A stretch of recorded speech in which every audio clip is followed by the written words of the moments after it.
जिस दिन मैंने अपनी बेटी को अलमारी के अंदर बंद किया था, वो खुशी से हंस रही थी। उसे लग रहा था कि ये बस एक खेल है, लेकिन किसे पता था वही खेल उसकी 20 साल लंबी कैद बन जाएगा। 20 साल बाद मैं आखिरकार अपने गांव वापस लौटा। मेरा इरादा सिर्फ एक था, अपनी बेटी को ठीक से दफनाना। लेकिन जैसे ही मैं उस पुरानी अलमारी के पास पहुंचा, अंदर से एक मासूम बच्ची की आवाज सुनाई दी। पापा, आखिर आपने मुझे ढूंढ ही लिया। आपको आने में इतना समय क्यों लग गया? 20 साल पहले मैंने अपनी बेटी को उसी अलमारी में बंद किया था और फिर अपनी पत्नी और बेटे के साथ गांव छोड़ दिया था। अब मेरा बेटा शादी करने वाला था। शादी शुभ हो, इसलिए मैं और मेरी पत्नी एक ज्योतिषी के पास गए ताकि सही मुहूर्त निकलवा सकें। लेकिन जैसे ही उसने अपनी गणना पूरी की, उसका चेहरा अचानक गंभीर हो गया। ये गणना ठीक नहीं है। क्या आपकी कोई और खोई हुई संतान भी है? उसकी बात सुनते ही मेरे शरीर में सिहरन दौड़ गई। मैंने तुरंत अपनी पत्नी की तरफ देखा। उसके चेहरे पर भी वही डर साफ दिखाई दे रहा था। हम दोनों एक ही बात सोच रहे थे। ज्योतिषी बोला, बेटे की शादी बहुत बड़ा शुभ काम होता है। पूरे परिवार का एक साथ होना जरूरी है। अगर कोई सदस्य इस शादी में शामिल नहीं हुआ तो बाद में बहुत बड़ा अनर्थ हो सकता है। मैंने घबरा कर पूछा, कैसा अनर्थ? वो कुछ पल चुप रहा, फिर धीमी आवाज में बोला, बेहतर होगा आप ये मत पूछिए। अगर शादी सही तरीके से नहीं हुई तो शादी की जगह घर में मातम भी हो सकता है। फिर उसने मेरी आंखों में देखते हुए पूछा, क्या आपकी एक और बेटी भी है? मैंने धीरे से सिर हिला दिया। वो गहरी सांस लेकर बोला, तो यही वजह है। मेरी गणना के अनुसार वो अभी भी बाहर भटक रही है। आपकी बेटी घर वापस आना चाहती है और वो कोई साधारण लड़की नहीं है। उसकी बात सुनकर मेरा दिमाग सुन्न पड़ गया। मेरी बेटी को मरे हुए 20 साल हो चुके थे, फिर वो वापस कैसे आ सकती थी? ज्योतिषी बोला, पुराने समय से एक नियम चला आ रहा है। मृतकों को दफनाया जाता है और जीवित लोग घर लौटते हैं। शादी जैसे शुभ काम में जरा सी भी गलती नहीं होनी चाहिए। पहले अपने परिवार को पूरा करो, फिर वापस आना। उसकी आवाज इतनी दृढ़ थी कि हमारे पास लौटने के अलावा कोई रास्ता नहीं था। घर पहुंचते ही मेरी पत्नी परेशान होकर बोली, अब क्या करेंगे? 20 साल हो गए। शौड़ी तो कब की मर चुकी होगी। हम बेटे की शादी बर्बाद नहीं होने दे सकते, लेकिन उसे वापस कैसे लाएं? मैंने झुंझलाकर अपने बाल पकड़ ली। मैं खुद भी अंदर से टूट चुका था। मेरी बेटी का नाम चेन श्याओड़ी था। अगर वो जिंदा होती तो आज 32 साल की होती। जब वो सिर्फ 12 साल की थी, तब मैंने और मेरी पत्नी लिन चूल्हान ने शहर जाकर काम करने का फैसला किया था। शहर में खुद का गुजारा करना ही मुश्किल था। 2 बच्चों को साथ रखना और भी बड़ा बोझ बन जाता। मैंने कहा, अगर बेटे को साथ ले जाइए तो ठीक है, लेकिन श्याओड़ी को यहां अकेला छोड़ देंगे तो उसकी देखभाल कौन करेगा? मेरी पत्नी ने बिना किसी भावना के जवाब दिया, उसे किसी की जरूरत नहीं है। उसे घर में बंद कर देंगे, आगे से ऐसे जीना जैसे वो कभी पैदा ही नहीं हुई। उसकी बात सुनकर मैं सन्न रह गया, लेकिन उसके चेहरे पर जरा सा भी पछतावा नहीं था। वो बोली, इसमें अजीब क्या है? गांव में कितनी लड़कियों को पैदा होते ही छोड़ दिया जाता है। हमने उसे 12 साल तक पाल लिया, वही बहुत है। अगले दिन हम सामान पैक कर रहे थे।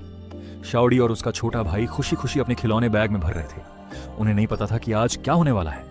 गाड़ी आने का समय करीब था, तभी मेरी पत्नी ने मुझे इशारा किया। मैं समझ गया समय आ चुका था। मैं अपनी बेटी के पास गया। श्याओड़ी, चलो आखिरी बार लुका छिपी खेलते हैं। वो मुस्कुराई, लेकिन मेरा सामान अभी बाकी है। तभी उसका छोटा भाई बोला, दीदी प्लीज थोड़ी देर खेल लो ना। वो मान गई। हम ऐसे खेल रहे थे जैसे सब कुछ सामान्य हो। तभी मेरी पत्नी ने फिर इशारा किया। मैंने कहा, इस बार तुम्हारी बारी है छुपने की। तुम अच्छे से छुपना, हम तुम्हें ढूंढेंगे।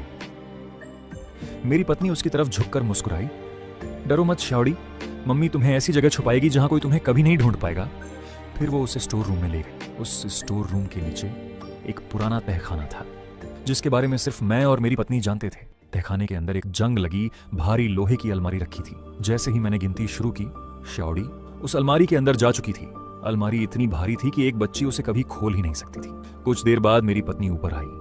उसके हाथ में ताला था और उसी रात हमने पुलिस में रिपोर्ट लिखवाई कि हमारी बेटी गायब हो गई है। उस समय गांवों में बच्चा चुराने वाले बहुत सक्रिय थे। मेरी पत्नी पुलिस के सामने जोर जोर से रोई, इसलिए किसी को हम पर शक नहीं हुआ। देखते ही देखते 20 साल बीत गए। सच कहूं तो इन सालों में हम कई बार गांव वापस आए, लेकिन हमने कभी उस तहखाने का जिक्र तक नहीं किया। लेकिन अब एक कारण मुझे वहां जाना ही पड़ा। मेरी पत्नी बोली, ज्योतिषी ने कहा था ना, मृतकों को दफनाना जरूरी है। श्याओड़ी की लाश अब तक वहीं पड़ी होगी।